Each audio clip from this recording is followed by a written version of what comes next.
Gonna ask you right here, right now, before we get on Joel to yell at you, before we have Ash to yell at you, say it right now. Is NaLyssa Smith better than Paige Bueckers today? Today, yesterday, and tomorrow. All right, everybody, welcome back, welcome back, welcome back. Welcome back. If you are new to the channel, this is the Road to 2K Subs. We have a new face on the channel. This is someone who hit me up through the comments and was like, hey, man, I like the work. I like the videos. I like the energy. I like the speaking and the discussions that you guys have. But I think it's finally time for me to step out of retirement. I think it's my time to step in front of the camera, step to the stage, like Clubhouse, like Twitter Spaces, step to the stage and speak. Speak to the people. All the way from, I don't even know where he's from. I don't even know where the brother's from, but a Baylor fan. So shout out to Waco, Texas. We got Dante Allen. Dante, what the heck is good, bro? What's up, bro? First of all, I just want to say I appreciate you for having me on the channel and responding so quick. I wasn't expecting that. But yeah, I'm Dante Allen, and I'm from Long Beach, California. Uh-oh. Yeah, I'm from the LBC, but I live in the A now.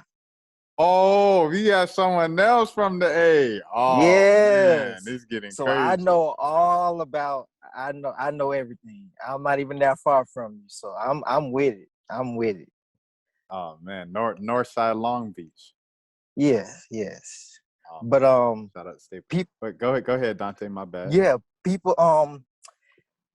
Everybody, like, if you know me, you know that I'm a big Baylor fan. Like, that's just what it is. Whether the season's going on or, whether it's the off season, like now, like you still gonna hear me talking about it, especially after this off season with, having to get a new coach and everything that's going on. So, and how we ended our season with that terrible UConn loss. So yeah, I just had to regroup, but people always ask me, you're from the West Coast, you're from Cali, and you live in Atlanta. How did you become a Baylor fan in the Big 12? How did it happen? How did it happen? To be honest, I just love the game. And real recognize real. Real recognize real. He just loved the game. Yeah. So that's basketball purists at the purest of basketball pureness at the basketball purist level. Yeah, for real. To be honest with you, I got introduced to the women's game before I even got introduced to the men's game. Because my older sister, she played basketball. And and so me watching her, I was always into women's basketball like my whole life, really. So even just starting off from, like, I'm literally a toddler going to her games, I was seeing women play, and I was like, this is cool. So for all the haters out there, we don't even pay them no attention, because, like I said, basketball is basketball. If you can play, you can play. It don't matter what. You don't have to worry about that on this channel, Dante. We don't even have that on this channel. Oh yeah, I understand. But yeah, man. All right, cool. So you started following Baylor about how long? At what year? What particular? It was really latch onto. Definitely 2009, 2010 season. Brittany Griner's freshman season. Okay. That's so Griner and the girls. Yes. That is when it all began. I have been at this for literally a decade now. I had to think about that the other day. I was like, wow, I have been a diehard Baylor fan like for over a decade. That's a long time to be committed, So, but yeah, I hear you. We've had our we've had our good time, just like any other program. We've had our good times and we had our bad times, but real fans stick it out. I heard that. Salute as well on that and stuff. So I guess being from Atlanta, you guys had a what did you think, I guess, going back to the COVID season? What did you think of that team, being from Atlanta, having Taya Cooper at the helm? You all were in that hunt. It was you, South Carolina, Oregon, and maybe UConn had an outside shot just because, as Joel reminds us, they've been in the Final Four 13 years in a row. And well, I'm going to just say this. Back to the COVID season, that was an unforgettable time, and the fans got robbed. The fans got robbed because no matter who would have made it in the championship game, that was going to be one for the ages because Baylor, Oregon, and South Carolina, they were going to win it. One of those three was going to win it. I predict UConn probably would have got to the Final Four, but the trophy, it was Baylor, South Carolina, or Oregon, period. Like, nobody else had a chance. Nobody else had a chance. And plus, that year, Oregon, South Carolina, and Baylor all destroyed UConn. So I'm just saying. Joel, before Joel gets on, whatever, you talk to Joel and stuff, I just want to remind, Joel always is the first to say it was a down year for us. It was a down year for us. I got you, Joel. But he says that was a down year for UConn. But yeah, I definitely agree with you. That team led by Taya and stuff like that, they definitely had all the pieces to go all the way. I was really looking at, but like you said, any of those three teams could have won, and all of them, during the shutdown, they were tweeting each other all the trash talk and stuff, and it was just like, oh, the world will never know, and all three of them will kind of claim themselves as the national champion for that year, that vacated year. But speaking of Atlanta, going back to Atlanta real quick, what high school did you go to? Oh, no, I graduated already. I know I look young. I got a baby face, but yeah, I graduated. I went to Stockbridge. No. No, I assume, you graduated, but Stockbridge, okay. Yeah, on the some people Henry County. call the Glock Bridge as a joke. Yeah, for real. It's gotten that way. It's gotten that way. In Henry County, okay. So a little south a little bit, right? Yeah, on the south side metro. Yep. Kind of like Madonna area. Yeah. Yep. Shout out to Henry County. Shout out to everybody down there and stuff like that. I guess moving back now, those Kalani Brown years, that's kind of like the last year of, the last era of Baylor's dominance. Of course, they're a contender this past season, but, that dominant national championship scene. Kalani Brown, how do you feel about Kalani, just how her professional journey is going? She's trying to find her footing in the league, got cut by the Dream, back on the team, cut again, and now she's looking at the Dream drama. She tweeted something today about the Dream drama, so Oh, wow. She was just like, the drama, ooh, child, being shady, Lonnie, but yeah. How do you feel about those years, the Kalani Brown years, and how do you feel about kind of Kalani trying to find her footing in professional basketball? To be honest, shout out to Kalani. I love Kalani, like, from, I haven't met her obviously, but just as a fan of Baylor and rooting for her ever since her freshman year, she got better all 4 years that she was at Baylor. Kim Mulkey, she develops her bigs. And so when the draft happened, like I said, being from California, I was happy to see her get drafted by LA. But that was a bad choice. Like, that was a bad team for her to go to because you had Candace, you had Nneka, you had Shanae, you had the chick from overseas, all in the post. So I was like, now we got Kalani trying to compete for playing time. I was like, nah, this is not. I knew it was gonna be a 1 year, 1 in, 1 out. And then when she got picked up by Atlanta, I was like, oh, this is too good to be true. This is too good to be true. And to be completely honest, I just feel like Nikki Collen would have given her a better chance than the internal coach now. I feel like she didn't even get a chance to develop or even get a chance for sure. at all. She didn't for sure this season. It's like she didn't make the team last year. Like to her own admittance, she was out of shape. She was out of shape last year in the bubble.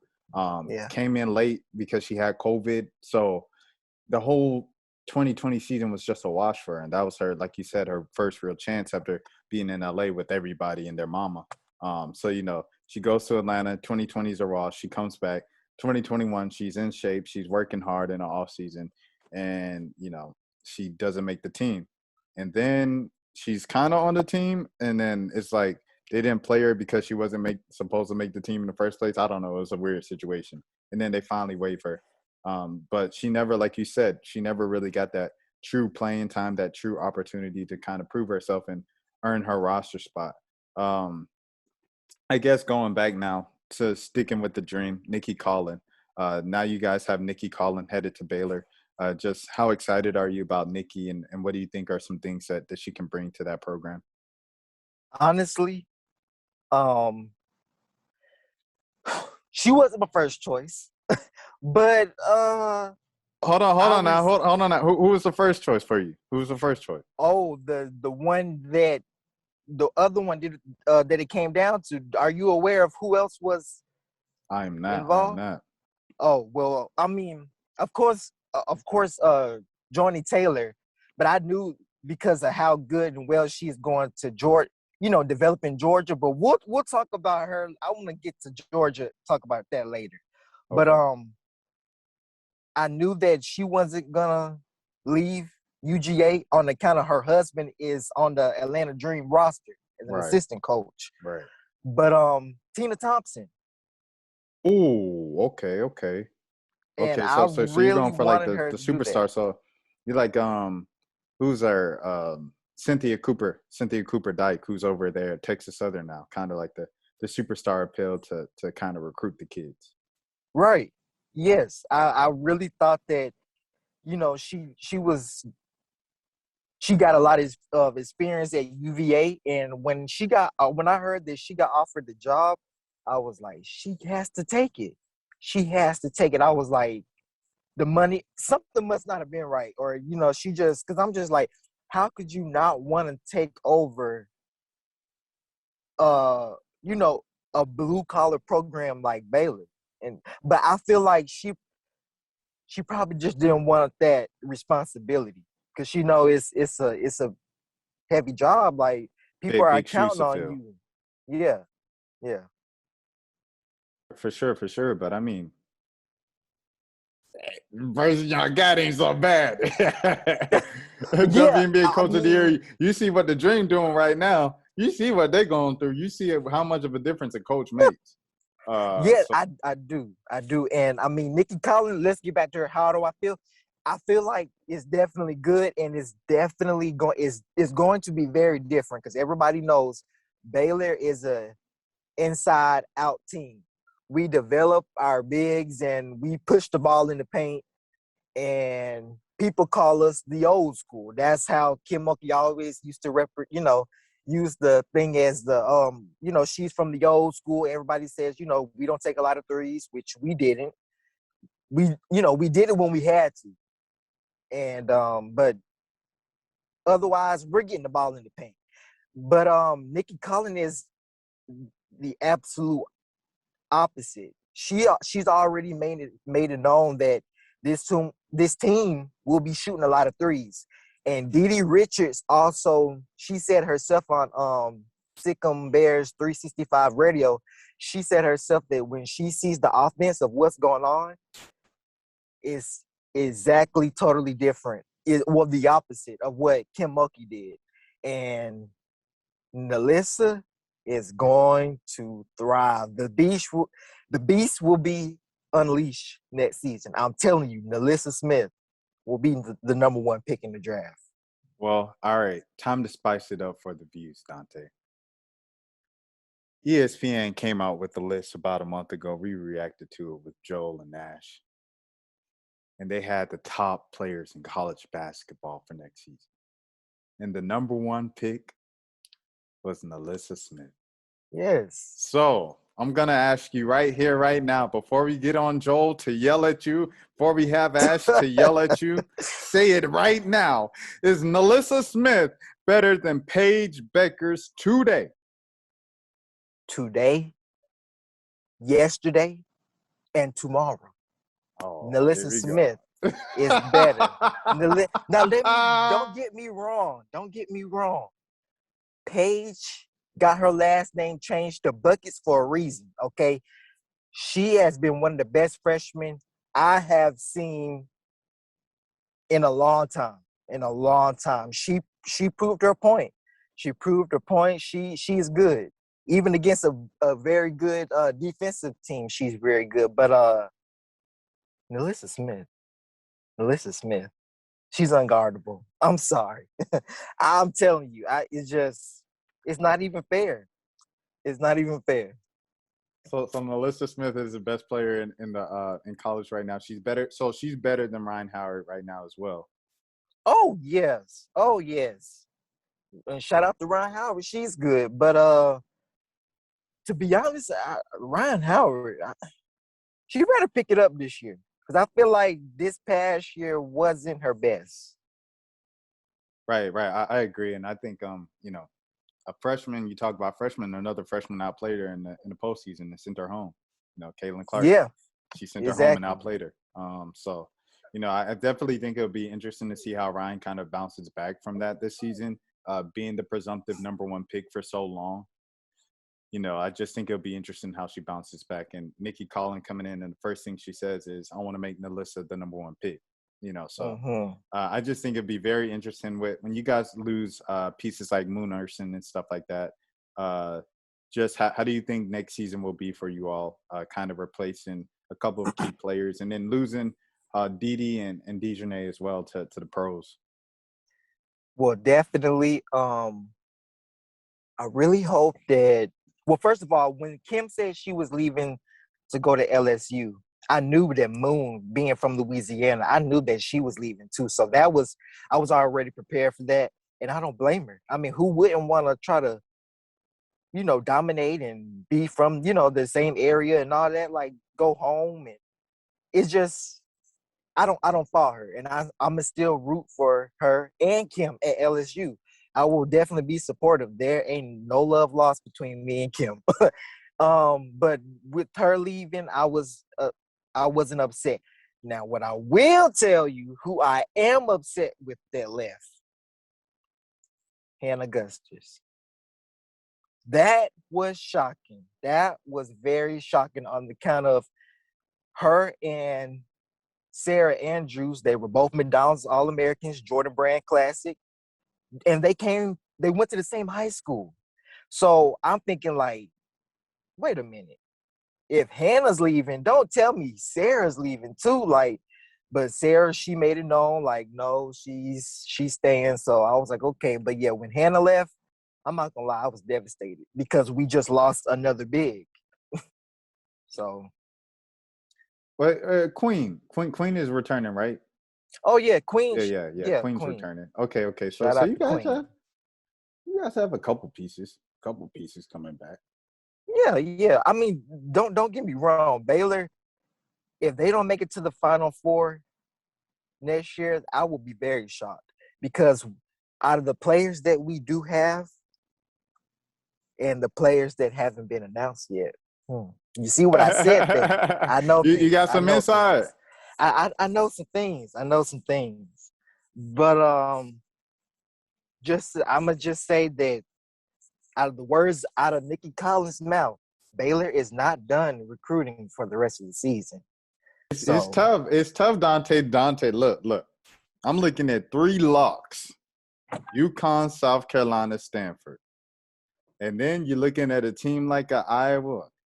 I'm looking at Iowa. Them jokers is going to get better. They got 1 year Caitlin Clark and Monica together. They're going to have another year with them next year. I'm looking at them. I'm looking at Arizona might be in the mix of Sweet 16-ish, you know what I'm saying? Just based off of, returning a lot of their, they don't have their star, but, turning a lot of people.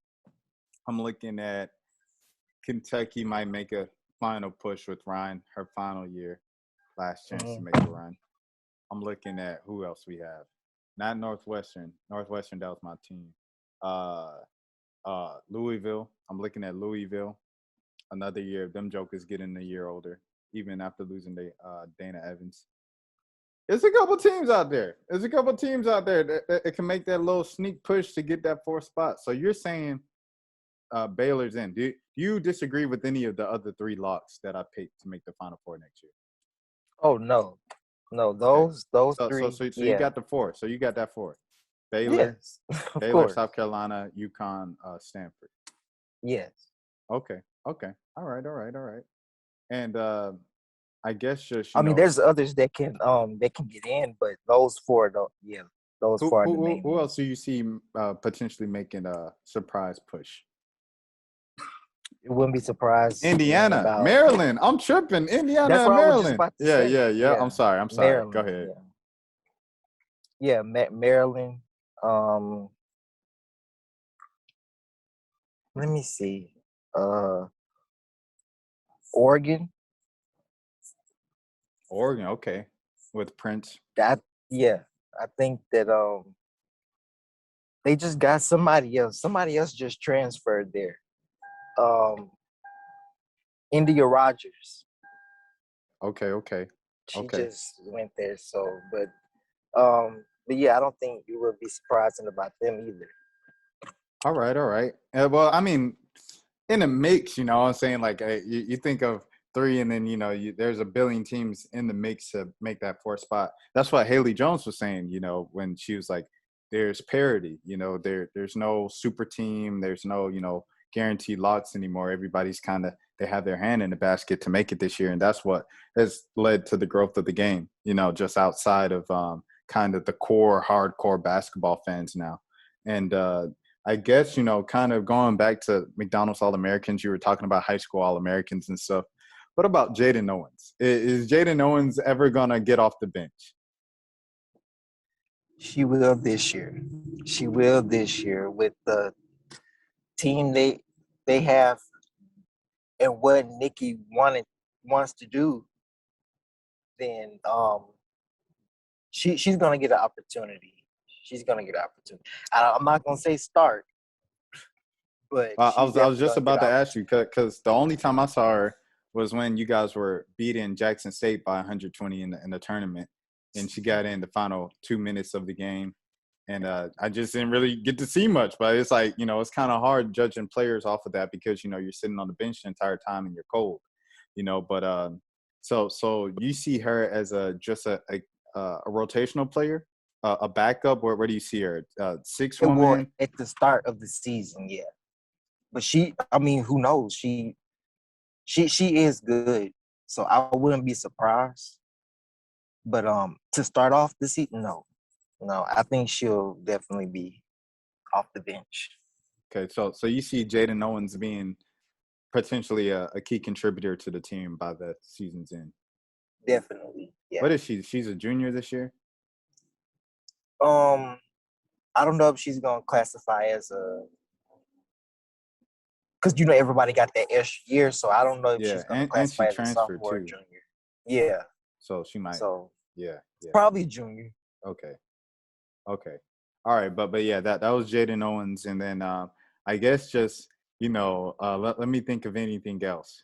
You have to get me up on these Bearcats stuff. You're talking about, first of all, I'll just let you. This is open season for you to talk about Baylor because me personally, I'm on a surface level about Baylor with everything Baylor and stuff.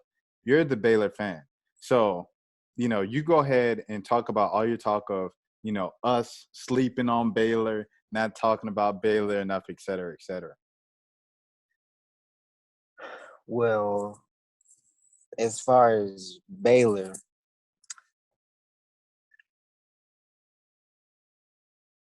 I think that they've definitely been relevant for longer than people realize.